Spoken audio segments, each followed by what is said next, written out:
આપનું સ્વાગત છે। ધ્રાંગધ્રા વોર્ડ નંબર 1 ની પેટા ચૂંટણીમાં કોંગ્રેસના ઉમેદવારે ફોર્મ ભર્યું।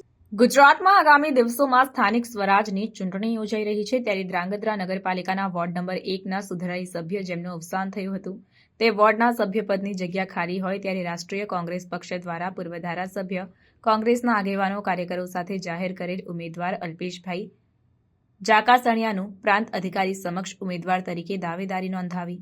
રાષ્ટ્રીય કોંગ્રેસ પક્ષના પૂર્વ ધારાસભ્ય જીતની દાવેદારી નોંધાવવાની સાથે ધ્રાંગધ્રાની જનતા કોંગ્રેસ પક્ષના ઉમેદવારને પસંદગી કરશે તેવી આશા વ્યક્ત કરી હતી।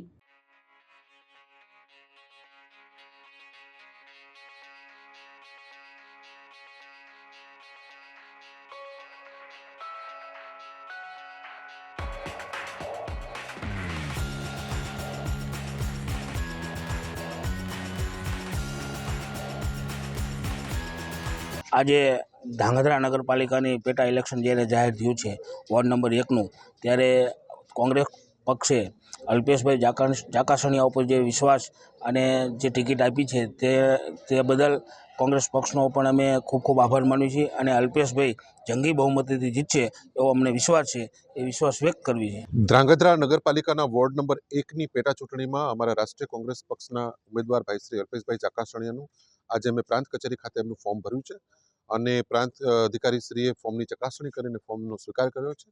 અમારા જિલ્લા કોંગ્રેસ સમિતિના પદાધિકારીઓ સાથે સાથે ધ્રાંગધ્રા શહેર કોંગ્રેસ સમિતિના પદાધિકારીઓ અને સાથે અમારા સાથી પક્ષ એવા આમ આદમી પાર્ટીના કાર્યકરો સાથે અમે વિશાળ સંખ્યામાં જે ફોર્મ ભર્યું છે।